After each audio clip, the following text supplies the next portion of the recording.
Hello, dear students. Welcome to your own English class, Education Mantra.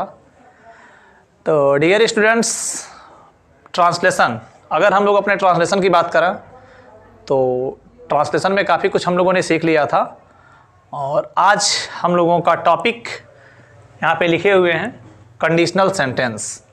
Conditional sentence topic पढ़ाने का दो reason है, दो बहुत इंपॉर्टेंट रीज़न है।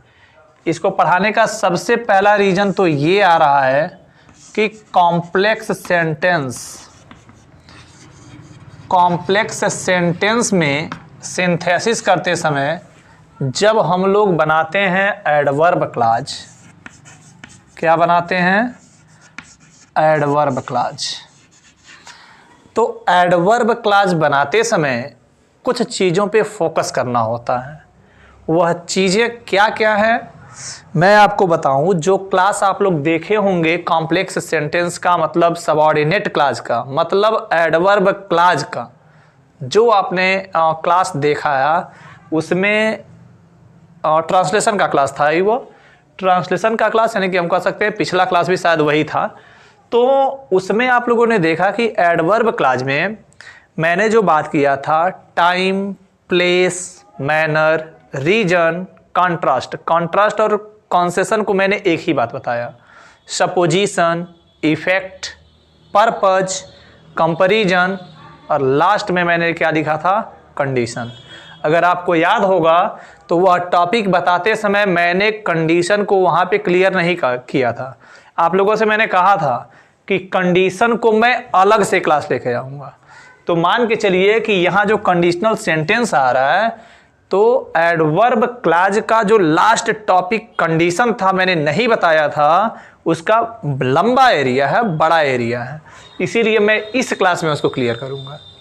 और इस क्लास में केवल वही क्लियर करना है। एक तो कंडीशन आप समझ जाएंगे कॉम्प्लेक्स सेंटेंस का, यानी एडवर्ब क्लॉज का कंडीशन आप समझ जाएंगे और यहाँ पे कंडीशनल सेंटेंस के हिसाब से आप लोग ट्रांसलेशन समझ जाएंगे। तो बेहतर है कि इस क्लास को आप लोग आराम से देखिए और हर एक चीज़ को पॉइंट टू पॉइंट नोट करते चलिए। तो अगर हम इस कंडीशनल सेंटेंस की बात करें तो बस ये जानिए कंडीशनल सेंटेंस होता क्या है। सबसे पहले तो बात यही आती है। तो अगर इसका हिंदी आप कहना चाहें ना तो हिंदी में कह सकते हैं क्या? शर्तिया वाक्य।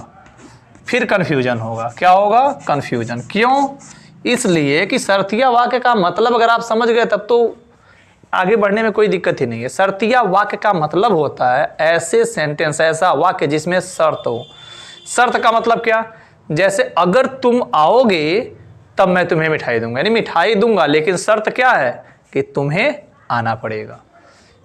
अगर तुम वहां गए होते तो तुम्हें पुरस्कार मिला होता, यानी कि यहां पे पुरस्कार तो तुम्हें मिल ही जाता, लेकिन शर्त क्या थी? शर्त थी कि तुम्हें वहां जाना पड़ता। ठीक है, तो मुझे लगता है कि आप लोग थोड़ा बहुत तो जान ही गए कि कंडीशनल सेंटेंस क्या होता है। तो आप ये जान गए। अब यहां अगर एक लाइन में कहें कि कंडीशनल सेंटेंस का प्रयोग कब करेंगे तो आप कह सकते हैं जब वाक्य में शर्त का भाव हो। किसका भाव? शर्त का भाव हो, तब कंडीशनल सेंटेंस का यूज किया जाता है। अब कंडीशनल सेंटेंस का यूज करने के लिए कुछ चीजें, कुछ बातें जो इसेंशियल थिंग्स हैं उनको जानना बहुत जरूरी है। तो उनको हम लोग नोट वाइज पहले ही समझ लें ताकि बाद में दिक्कत ना हो। नोट कहता है कि ऐसे जो सेंटेंस होते हैं, यानी कि हमारे जो कंडीशनल सेंटेंस जो होते हैं, चूंकि हम लोग क्या पढ़ रहे हैं? ट्रांसलेशन पढ़ रहे हैं ना, तो ट्रांसलेशन में क्या होगा? हिंदी का सेंटेंस होगा, उसी को आप इंग्लिश में करेंगे। तो कंडीशनल सेंटेंस शुरू होता है किससे? यदि से। यदि या अगर से शुरू होता है। ठीक है, यदि या अगर से शुरू होता है तो इसकी इंग्लिश हो जाती है इफ। ये चीज आपको याद रखना है। यदि अगर, इनकी अंग्रेजी क्या हो जाएगी? इफ हो जाएगी। फिर से सेंटेंस पूरा देख लीजिए। कंडीशनल सेंटेंस यदि अगर से शुरू होता है, बस इतना ही लिख देता हूं, से शुरू होता है। तो जब भी यदि या अगर से शुरू होगा तो आप उसे क्या कहेंगे? यदि या अगर की इंग्लिश लिखेंगे इफ।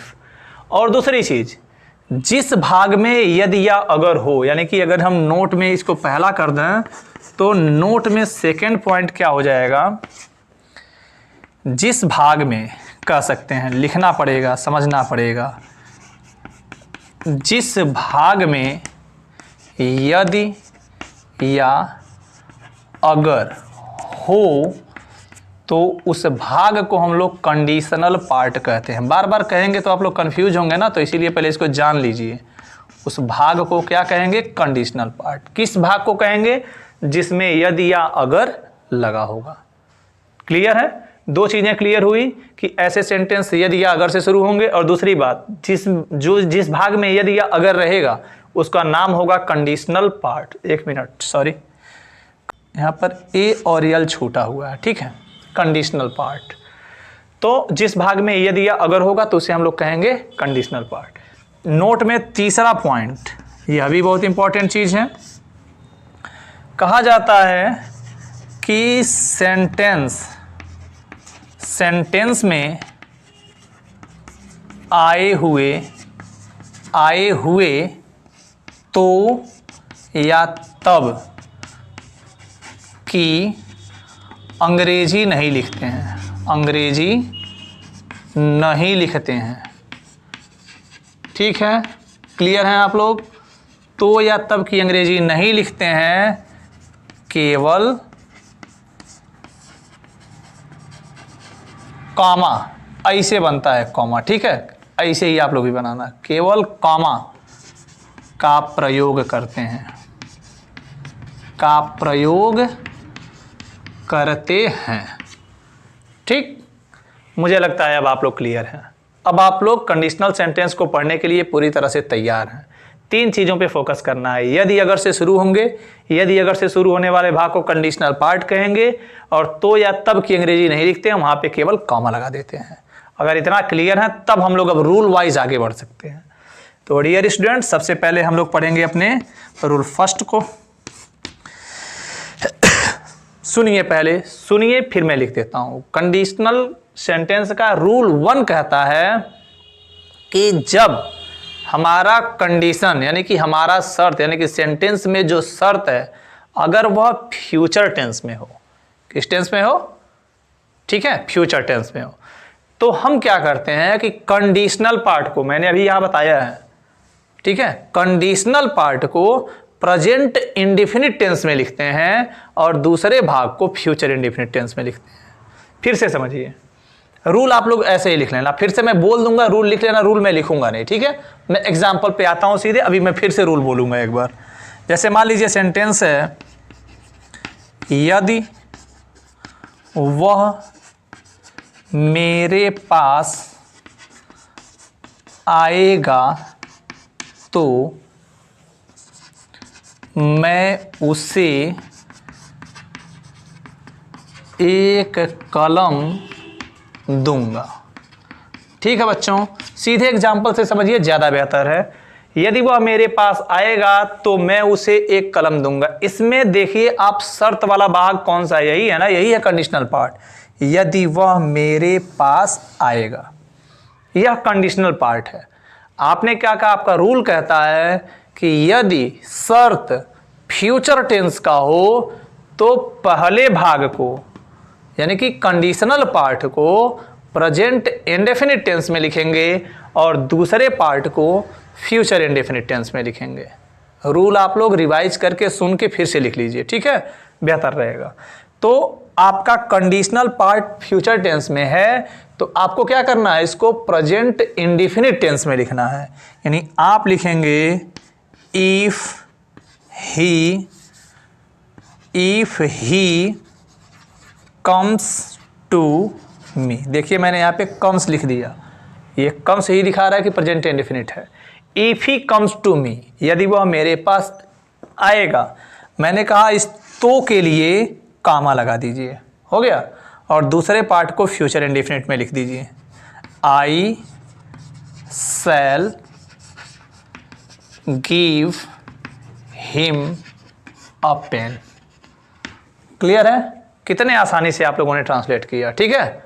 आप लोग बहुत अच्छा ट्रांसलेशन करते हैं, इस बात को तो मानना पड़ेगा कि आप लोग बहुत अच्छा ट्रांसलेशन करते हैं। मुझे पढ़ाने आता है कि नहीं आता ये मैं नहीं जानता, लेकिन आप लोग बहुत बढ़िया करते हैं ये मैं जानता हूं। चलिए एक एग्जाम्पल तो ये हुआ, एक और एग्जाम्पल हम लोग देखते हैं। अगर तुम वहां जाओगे तो तुम्हें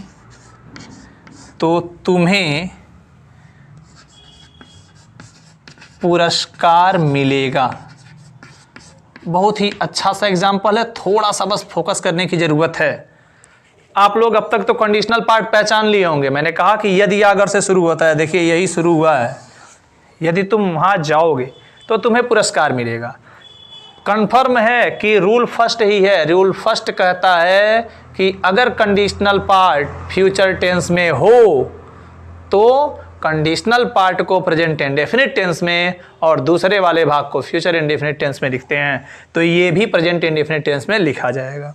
इंग्लिश हो जाएगा इफ यू गो देयर, ये हो गया प्रेजेंट इंडेफिनिट। तो के लिए लगाइए कामा। अब यहां पे फोकस करने वाली बात है, तुम्हें पुरस्कार मिलेगा। इसमें सब्जेक्ट है नहीं है, सब्जेक्ट आपके पास नहीं है। तुम्हें पुरस्कार मिलेगा तो पुरस्कार देगा कौन? क्योंकि जो देगा वही तो सब्जेक्ट है। इसमें पुरस्कार देने वाला कोई नहीं, मतलब सब्जेक्ट नहीं है। ठीक है, सब्जेक्ट नहीं है। अगर सब्जेक्ट नहीं है तो ये एक्टिव वॉइस नहीं है, यानी कि पैसिव वॉइस में। क्लियर रहिए, पैसिव वॉइस। और पैसिव वॉइस में ऑब्जेक्ट को पहले लिखते हैं। तुम्हें मतलब यू, फ्यूचर इंडेफिनिट टेंस के पैसिव वॉइस में शैल बी और विल बी आता है, ये हो जाएगा will be. You will be given, और यहां पे लिखेंगे प्राइज। ठीक है, तो आई थिंक डियर स्टूडेंट्स बड़े आराम से आप लोगों ने इसको देखा। एक बार फिर से मैं यहां पे बता दूं आपको कि इस कंडीशनल पार्ट में, इसमें तो ठीक है सेंटेंस क्लियर है। इसमें क्या है कि सेंटेंस पैसिव वॉइस में है और वह भी फ्यूचर इंडेफिनिट का। फ्यूचर इंडेफिनिट के पैसिव वॉइस में हेल्पिंग वर्ब शैल बी या फिर विल बी का प्रयोग करते हैं और साथ ही साथ वर्ब का थर्ड फॉर्म यूज करते हैं। ठीक है, आई होप कि आप लोगों को ये समझ में आ चुका है। तो डियर स्टूडेंट्स फिर हम लोग बढ़ते हैं अपने रूल थर्ड की ओर। इसके लिए पहले मुझे इरेज करना होगा। ओके,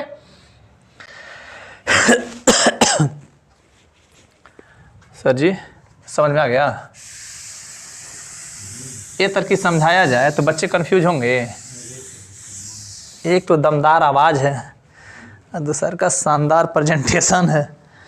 एट तो हो गई, दूसर का कहा था सिंपल प्रेजेंट में आते हैं। अगर वह प्रेजेंट तो प्रेजेंट टेंस का ही प्रयोग करते हैं। अरे क्या करेंगे, यही करते करते तो उमरिया बीत गई गुरुदेव। 3 और 8, अगर तुम असफल हो जाए तो फिर से कोशिश करना चाहिए। ठीक, 8 मिनट, ठीक है।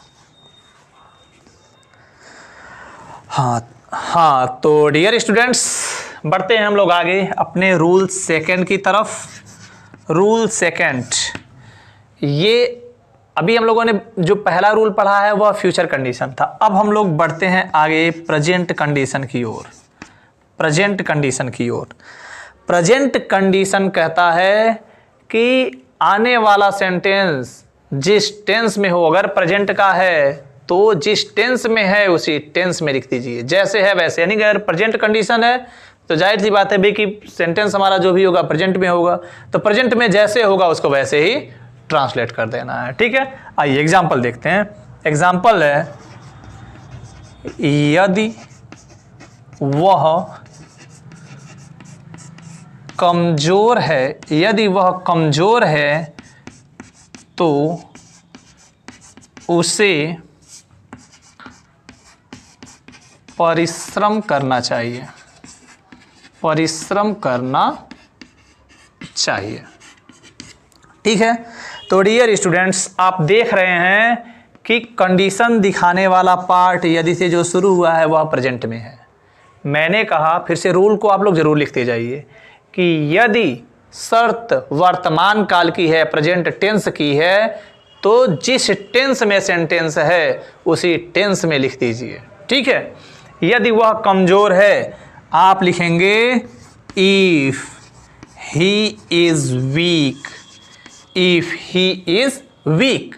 और यहाँ तो आया है, तो के लिए लगाएंगे कामा, उसे परिश्रम करना चाहिए, ये हो जाएगा ही शुड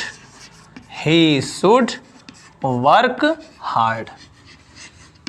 देखिए कितना आसान है ये, बड़े आसानी से एक एक चीज़ आप पॉइंट टू पॉइंट समझते चले जा रहे हैं। ठीक है, एक एग्जाम्पल मैं और देता हूं। यदि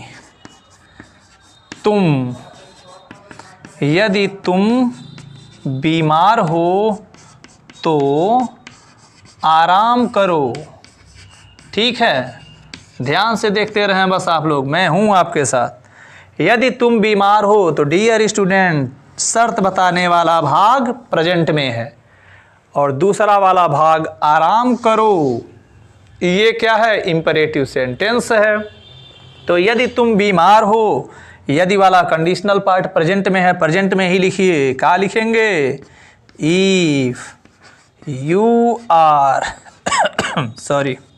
सिक, इफ यू आर सिक, तो के लिए क्या करेंगे, कामा लगाएंगे। आराम करो, इसमें देख रहे हैं ना, आराम करो, ये सुझाव दे रहा है, मतलब इंपरेटिव सेंटेंस है। और इंपरेटिव सेंटेंस में लिखेंगे टेक रेस्ट, बड़ा सा फुल स्टॉप लगा देंगे, सेंटेंस आपका कंप्लीट हो जाएगा। ठीक है, तो ये दूसरा रूल था प्रेजेंट कंडीशन का, यानी फ्यूचर कंडीशन आपने देख लिया, प्रेजेंट कंडीशन देख लिया। तो अब हम लोग आगे बढ़ेंगे रूल थर्ड की ओर, जो होगा पास्ट कंडीशन। ठीक है, हाँ तो डियर स्टूडेंट्स, बढ़ते हैं हम लोग आगे अपने रूल सेकंड की तरफ। रूल सेकंड, ये अभी हम लोगों ने जो पहला रूल पढ़ा है वह फ्यूचर कंडीशन था। अब हम लोग बढ़ते हैं आगे प्रेजेंट कंडीशन की ओर। प्रेजेंट कंडीशन की ओर, प्रेजेंट कंडीशन कहता है कि आने वाला सेंटेंस जिस टेंस में हो, अगर प्रेजेंट का है तो जिस टेंस में है उसी टेंस में लिख दीजिए, जैसे है वैसे। यानी कि अगर प्रेजेंट कंडीशन है तो जाहिर सी बात है भाई कि सेंटेंस हमारा जो भी होगा प्रेजेंट में होगा, तो प्रेजेंट में जैसे होगा उसको वैसे ही ट्रांसलेट कर देना है। ठीक है, आइए एग्जाम्पल देखते हैं। एग्जाम्पल है, यदि वह कमजोर है, यदि वह कमजोर है तो उसे परिश्रम करना चाहिए, परिश्रम करना चाहिए। ठीक है, तो डियर स्टूडेंट्स, आप देख रहे हैं कि कंडीशन दिखाने वाला पार्ट यदि से जो शुरू हुआ है वह प्रेजेंट में है। मैंने कहा, फिर से रूल को आप लोग जरूर लिखते जाइए कि यदि शर्त वर्तमान काल की है, प्रेजेंट टेंस की है, तो जिस टेंस में सेंटेंस है उसी टेंस में लिख दीजिए। ठीक है, यदि वह कमजोर है आप लिखेंगे if he is weak, if he is weak. और यहाँ तो आया है, तो के लिए लगाएंगे कामा, उसे परिश्रम करना चाहिए, ये हो जाएगा ही शुड वर्क हार्ड। देखिए कितना आसान है ये, बड़े आसानी से एक एक चीज़ आप पॉइंट टू पॉइंट समझते चले जा रहे हैं। ठीक है, एक एग्जाम्पल मैं और देता हूं। यदि तुम बीमार हो तो आराम करो। ठीक है, ध्यान से देखते रहें बस आप लोग, मैं हूं आपके साथ। यदि तुम बीमार हो तो डियर स्टूडेंट, शर्त बताने वाला भाग प्रेजेंट में है और दूसरा वाला भाग आराम करो, ये क्या है, इंपरेटिव सेंटेंस है। तो यदि तुम बीमार हो, यदि वाला कंडीशनल पार्ट प्रेजेंट में है, प्रेजेंट में ही लिखिए। क्या लिखेंगे, इफ यू आर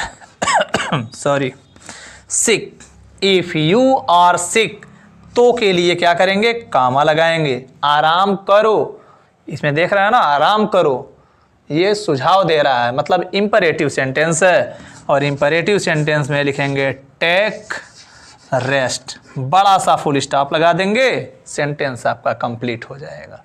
ठीक है, तो ये दूसरा रूल था प्रेजेंट कंडीशन का, यानी फ्यूचर कंडीशन आपने देख लिया, प्रेजेंट कंडीशन देख लिया। तो अब हम लोग आगे बढ़ेंगे रूल थर्ड की ओर, जो होगा पास्ट कंडीशन। ठीक है, तो dear students, rule number third, rule number third में मैंने कहा पास्ट कंडीशन। क्या कहे? Past condition. ये पास्ट कंडीशन का अगर सेंटेंस आए, यानी कि शर्त दिखाने वाला भाग पास्ट टेंस में हो, तब क्या करेंगे आप? क्या करेंगे कि जो कंडीशनल पार्ट होगा, ठीक है, केवल सुनिए, लिखिए, आप रूल लिखिए, रूल बोल रहा हूं, लिखिए। यदि शर्त बताने वाला भाग पास्ट टेंस में हो तो कंडीशनल पार्ट को पास्ट परफेक्ट टेंस में लिखते हैं, तथा दूसरे वाले भाग में वुड हैव के साथ वर्ब का थर्ड फॉर्म लिखते हैं। क्लियर है? एग्जाम्पल से क्लियर होंगे। रूल को आप लोग जरूर लिखिए, बेहतर होगा पढ़ने के लिए। ऐसे मान लीजिए एग्जाम्पल है, यदि मोहन परिश्रम किया होता तो परीक्षा में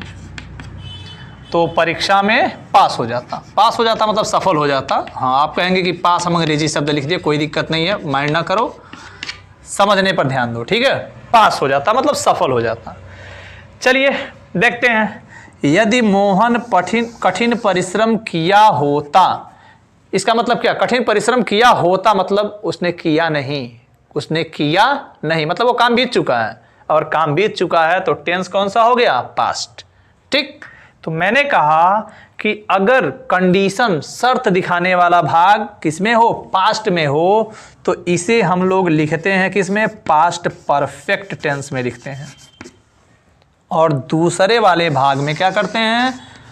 लिखते हैं इसमें क्या? वुड हैव के साथ वर्ब का थर्ड फॉर्म लिखेंगे। ठीक है, अब ट्रांसलेट करते हैं हम लोग।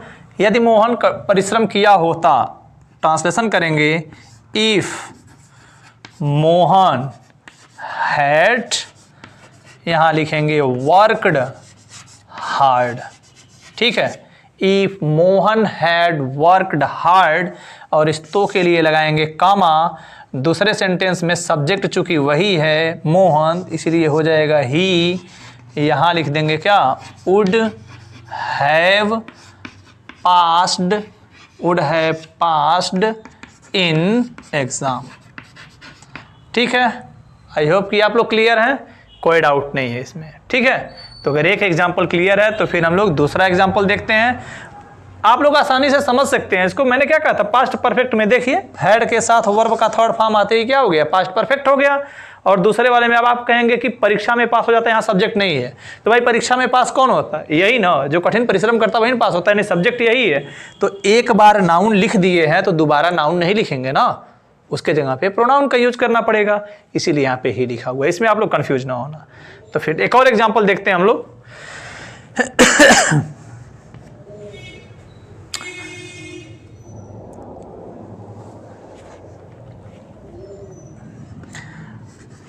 अगर वह मेरे स्थान पर होता तो बीमार पड़ जाता।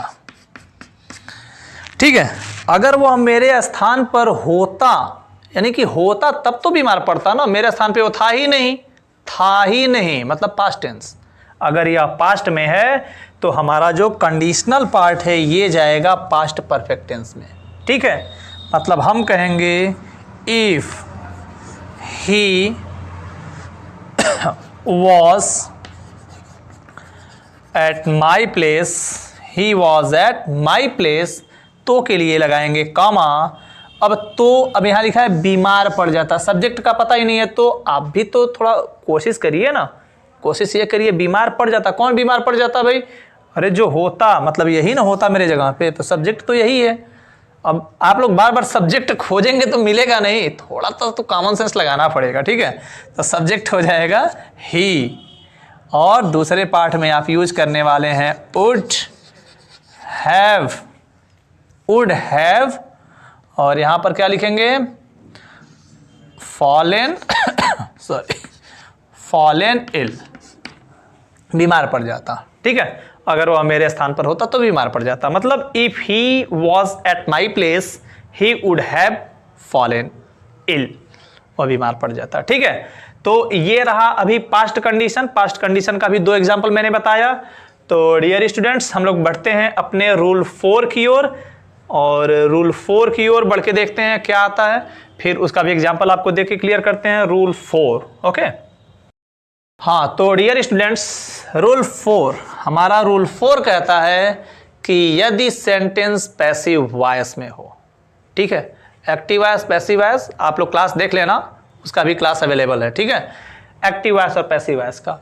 तो रूल 4 क्या कहता है? रूल 4 कहता है कि यदि सेंटेंस किसमें हो? पैसिव वॉइस में हो, तब क्या करेंगे? फिर वही काम करेंगे, शर्त दिखाने वाले भाग को लिखेंगे पास्ट परफेक्ट टेंस में, और दूसरे वाले में वुड हैव बीन के साथ वर्ब का थर्ड फॉर्म कर देंगे। अभी पास्ट वाले में क्या किए हैं? वुड हैव के साथ थर्ड फॉर्म, लेकिन पैसिव होने पर would have been plus third form का यूज करेंगे। बस इतना ही करना है। एक एग्जांपल अच्छा सा देख लीजिए। यदि सरदार पटेल का देहांत न हुआ होता तो कश्मीर समस्या हल हो जाती, ठीक है।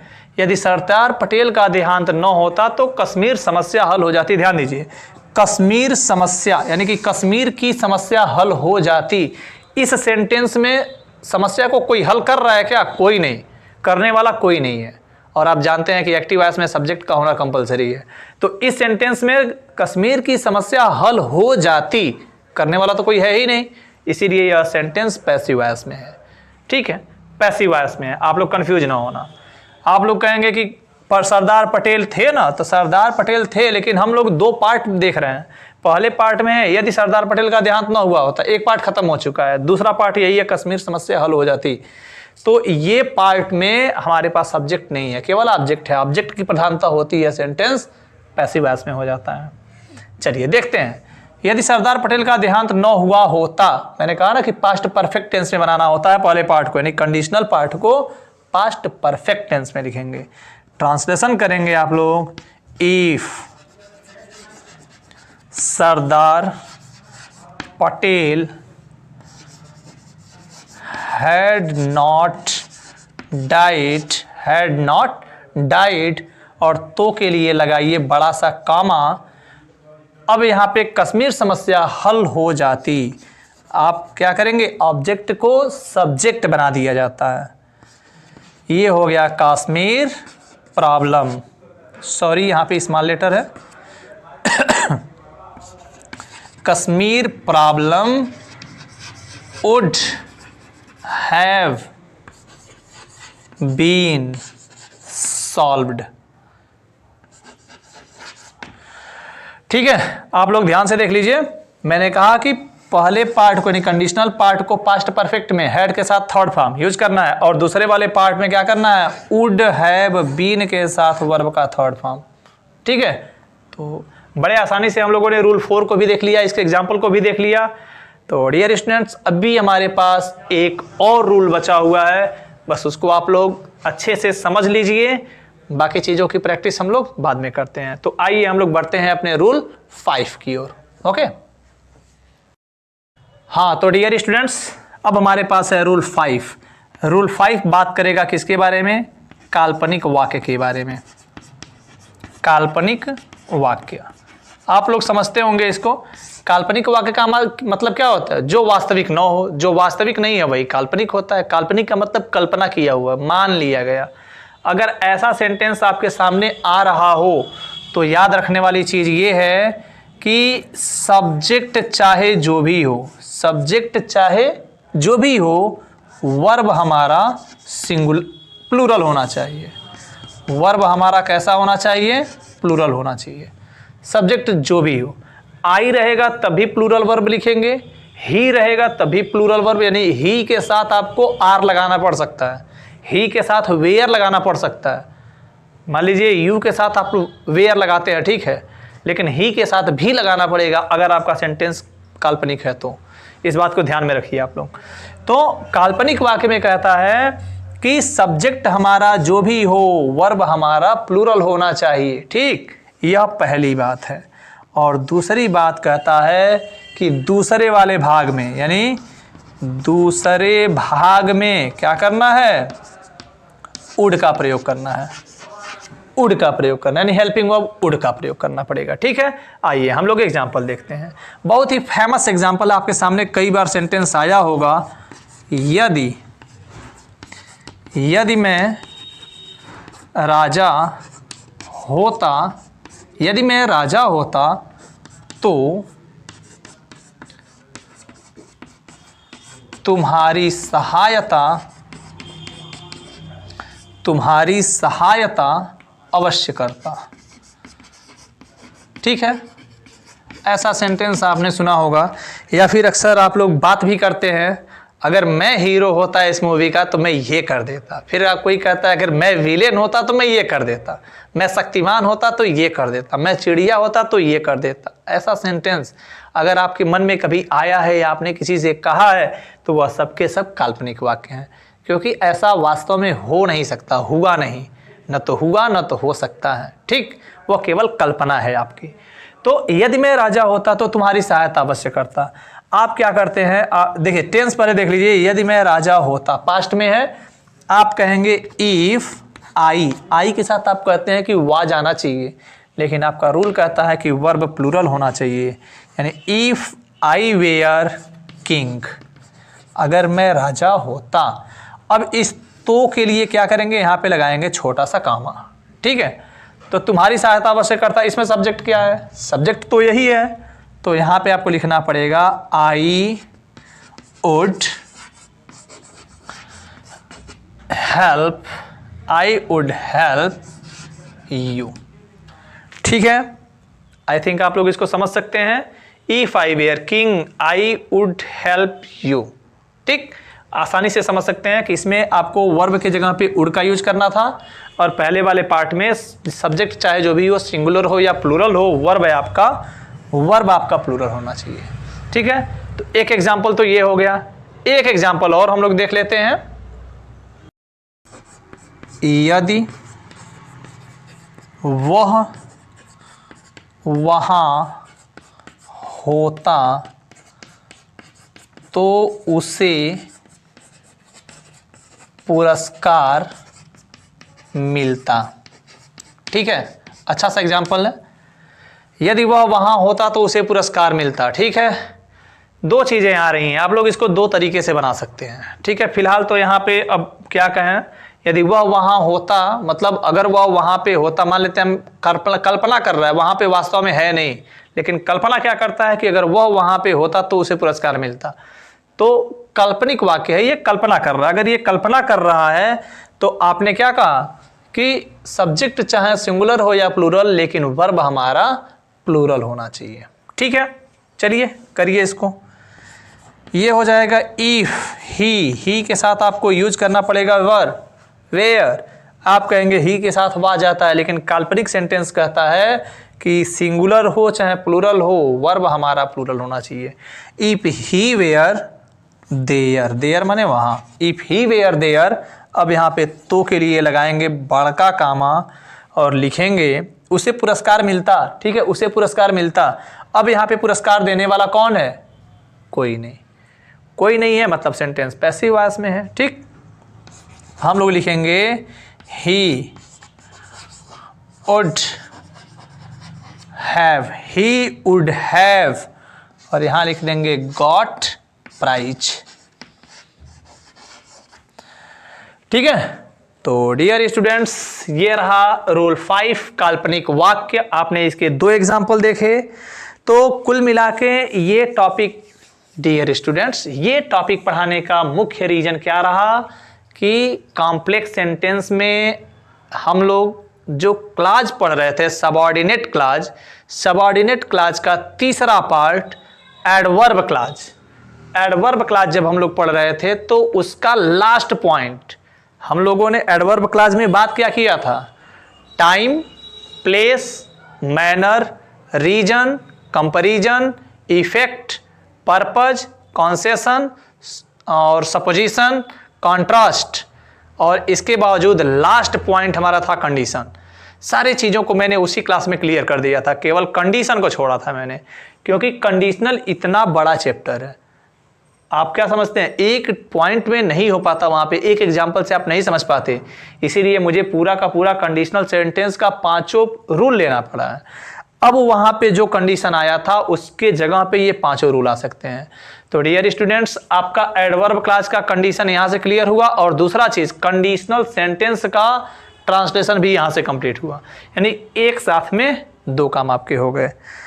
तो आई होप कि आपको सारी चीज़ें बहुत अच्छे से समझ में आई हैं। तो आज के लिए बस इतना ही, मिलते हैं हम लोग अपने नेक्स्ट क्लास में। तब तक के लिए take your time, enjoy yourself, be happy, be healthy. Thank you for watching this video.